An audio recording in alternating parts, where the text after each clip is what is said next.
Пред да одиме со она што ви го најавив на почетокот, односно со селската приказна со бабичката, одиме со една приказна која доаѓа од центарот на светот. Или така нешто. Нашиот ни претседател Ѓорѓе Иванов има да ви порача нешто преку интервјуто за Гласот на Америка на македонски јазик. Председателе, добар ден. Само што се враќате од молитвениот појадок со председателот Обама. Дали се сретнавте со него? Каков впечаток добивте од средбите на молитвениот појадок? Поздрав до сите ваши гледачи на почетокот. Добро ве најдов тука во Вашингтон. Молитвениот појадок е извонредна можност за многу контакти, многу средби.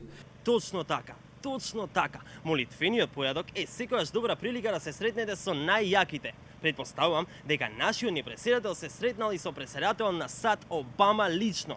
Баш ме интересира како поминала средбата и што се му кажал тој за нас. Режија бе, што чекате? Ајде, пуштајте.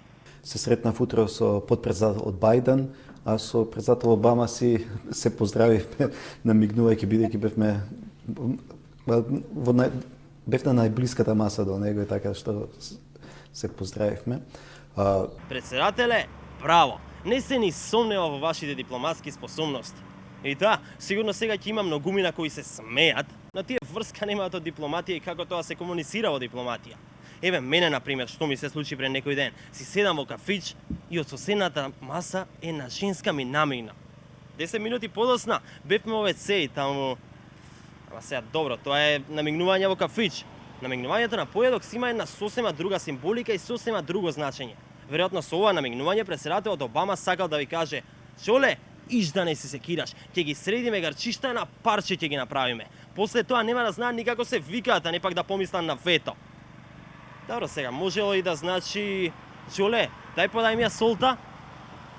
И да, замислете што ќе се случеше ако седеа на истата маса. Тогаш можностите за комуникација ќе беа многу поголеми, немаше да бидат ограничени на намигнување, туку ќе можеше да се отиде и чекор под маса, чекор подалеку.